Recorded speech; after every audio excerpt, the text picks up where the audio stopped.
भगवान शिव के पुत्र कार्तिकेय का जन्म।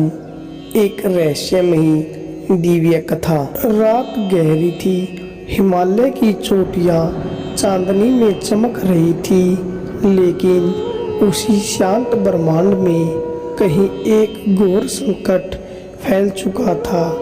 तारकासुर नामक असुर अपनी तपस्या और वरदान के कारण लगभग अजेय बन चुका था। देवताओं पर उसका अत्याचार बढ़ता ही जा रहा था। तारकासुर को ब्रह्मा से वर मिला था, मेरी मृत्यु केवल शिव के पुत्रों के हाथों ही हो। तारकासुर को पूरा विश्वास था कि यह वरदान उसके लिए अमरता है। वह हंसता था और देवताओं से कहता, शिव तप में लीन है और उनकी कोई पत्नी भी नहीं, फिर उनका पुत्र कहाँ से जन्म लेगा। देवताओं का भय और विष्णु का आश्वासन, देवताओं की सभा चिंता से भर उठी। इंद्र उदास, वरुण चिंतित, अग्नि मोह और अन्य देवता भयभीत थे। सभी ने जाकर भगवान विष्णु से प्रार्थना की। विष्णु शांत स्वर में बोले, शिव के पुत्र का जन्म निश्चित है, बस उचित समय की प्रतीक्षा करो। ब्रह्मांड स्वयं शिव को जागृत करेगा। देवता थोड़े आश्वस्त हुए, पर समाधान अभी दूर था। उधर पर्वतराज हिमालय की पुत्री पार्वती, जो देवी सती का ही पुनर्जन्म थी, शिव को पति रूप में पाने के लिए कठोर तपस्या कर रही थी।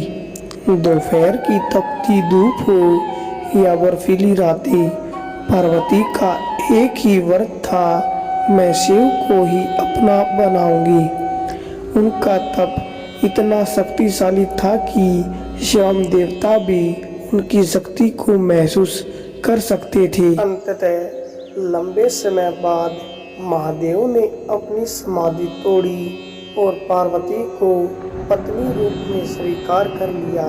स्वर्ग में खुशी की लहर दौड़ गई, क्योंकि सब जानते थे कि अब वह क्षण करीब है जब शिव का पुत्र जन्म लेकर तारकासुर का अंत करेगा।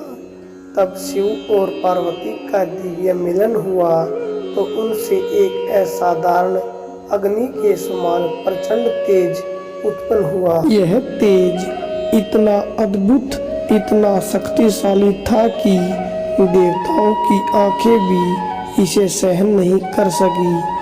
अग्निदेव आगे बढ़े, मैं इस दिव्य तेज की रक्षा करता हूँ, लेकिन शिव पार्वती के तेज की गर्मी अग्निदेव भी सहन नहीं कर सकी। इसलिए वे उसे लेकर बहती हुई गंगा में पहुँचे। माता गंगा ने उस तेज को अपनी गोद में लिया। गंगा की ठंडी धाराओं में वह दिव्य शक्ति धीरे धीरे सॉलिड रूप लेने लगी, लेकिन गंगा भी उस शक्ति को अधिक देर तक नहीं रोक सकी। अंत में उन्होंने उस तेज को सरवन नामक झील के किनारे उतार दिया।